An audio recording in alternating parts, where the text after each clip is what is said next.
Hello friends, welcome back to the YouTube channel dictation club. आज का dictation आनंद मासिक पत्रिका से लिया गया है, जो कि 80 शब्द प्रति मिनट की गति से होने वाला है।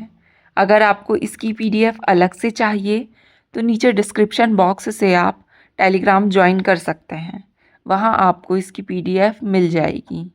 इसके अलावा अगर आप और भी प्लेलिस्ट चाहते हैं, जैसे कि रामधारी गुप्ता खंड 1, खंड 2, newspaper dictation, 10 minute non stop dictations, previous year dictations, तो उसकी लिंक भी आपको नीचे डिस्क्रिप्शन बॉक्स में मिल जाएगी।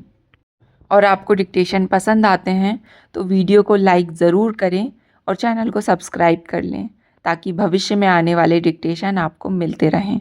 तो ज़्यादा समय ना लेते हुए डिक्टेशन स्टार्ट करते हैं 5 सेकंड के बाद।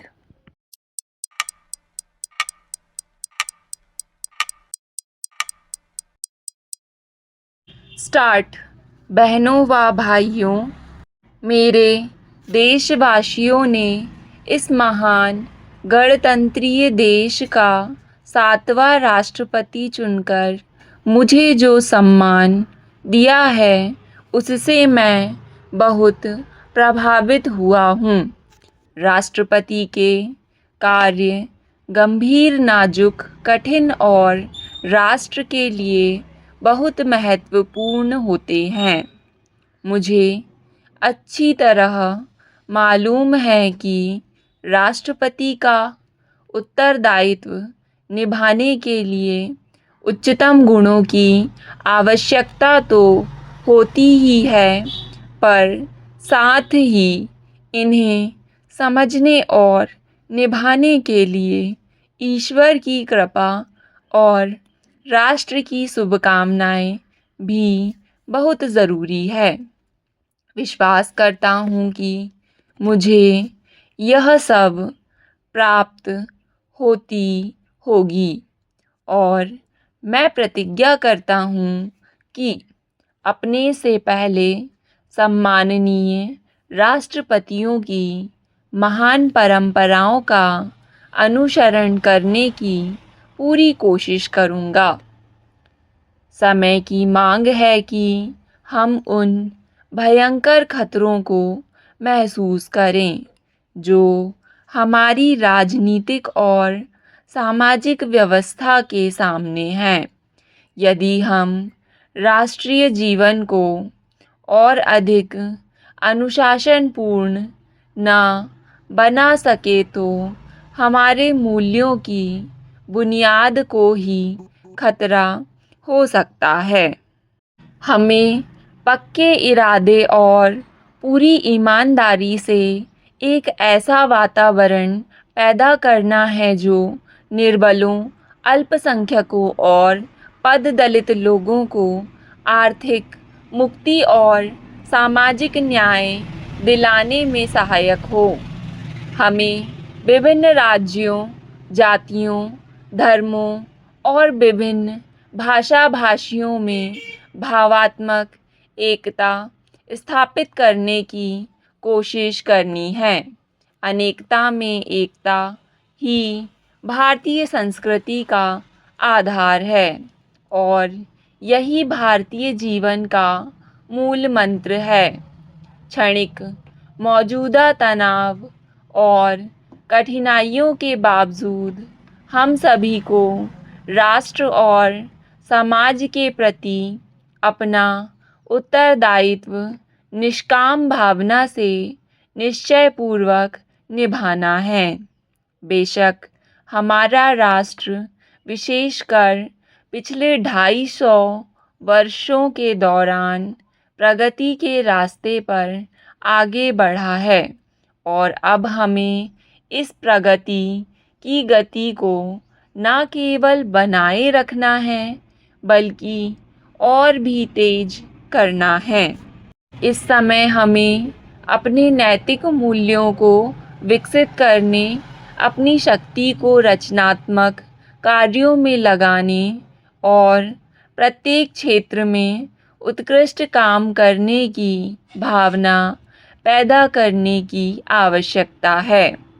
सांप्रदायिक भावना, जाति भेद, राजनीतिक निष्क्रियता, पृथकतावादी प्रतिक्रियाएं, हिंसा और आतंकवाद हमारे देश के राजनीतिज्ञों, संतों और महात्माओं की महान विरासत को नष्ट कर देंगे। एक ऐसे देश की विरासत जो सांस्कृतिक दृष्टि से समृद्ध और नैतिक दृष्टि से पवित्र है और जिसकी साहित्यिक परंपराएं इतनी महान हैं कि जिन्होंने आधुनिक प्रौद्योगिकी के युग में भी भारतीय जीवन को प्राचीन शालीनता प्रदान की है। समय की मांग है कि हम जहाँ भी हों अपनी जिम्मेदारी को लगन, मेहनत और निष्ठा के साथ निभाएं। बहनों और भाइयों, हमारे राष्ट्र का यह सौभाग्य है कि यहाँ एक स्थायी लोकतंत्र प्रणाली है। यहाँ के लोग बड़े मेहनती और प्रतिभाशाली हैं। यहाँ बहुत से प्रसिद्ध वैज्ञानिक और प्रौद्योगिकीविद हैं। यहाँ के जवान बहुत साहसी हैं और मजदूर व किसान बड़े मेहनती हैं। यदि हम देश की असीम जनशक्ति की सहायता से अपने प्राकृतिक साधनों का उचित उपयोग करने का दृढ़ निश्चय कर लें तो हमारे राष्ट्र की प्रगति, समृद्धि और उन्नति सुनिश्चित है। विश्व में सभी ओर संघर्ष, हिंसा तथा आतंक का वातावरण दिखाई दे रहा है, जिससे कि निर्दोष प्राणियों के जान माल का विनाश हो रहा है। अगर मानव जाति को जिंदा रहना है तो उसे अपने अस्तित्व के लिए मानवीय गुणों से भरपूर ऐसे वातावरण की स्थापना करनी होगी जो डर, विश्वास और अभाव से मुक्त हो। एटमी हथियारों की अंधाधुंध बढ़ोतरी के साथ साथ बल और हिंसा का सहारा लेने से मानव जाति के विनाश की आकांक्षाएं बढ़ गई हैं। ऐसी स्थिति में यदि युद्ध हुआ तो उसमें ना किसी की जीत होगी और ना किसी की हार, बल्कि हर जगह विनाश होगा। हम विश्व में शांति और सद्भाव चाहते हैं। हम अपने पड़ोसी देशों में होने वाली घटनाओं के बारे में चिंतित हैं। हम सभी से मित्रता चाहते हैं और पड़ोसी देशों के साथ सहयोग की भावना रखना चाहते हैं। अंतर्राष्ट्रीय मंच पर भारत हमेशा से सभी विवादों का शांतिपूर्ण ढंग से समाधान और न्यायपूर्ण तथा व्यावहारिक अर्थव्यवस्था का प्रबल समर्थक रहा है। अंत में मैं अपने मित्रों, सार्वजनिक तथा राजनीतिक जीवन के साथियों तथा संपूर्ण राष्ट्र से नम्रतापूर्वक अनुरोध करता हूँ कि वे मुझे जिम्मेदारियों को निभाने में सहयोग दें, जो मुझे संविधान द्वारा और संविधान निर्माताओं द्वारा बनाए गए इस सर्वोच्च पद की गरिमा से प्राप्त हुई है। मैं आपको विश्वास दिलाता हूँ कि राष्ट्र के सच्चे सेवक की हैसियत से मैं अपनी जिम्मेदारियों को बिना किसी डर और पक्षपात के निभाऊंगा।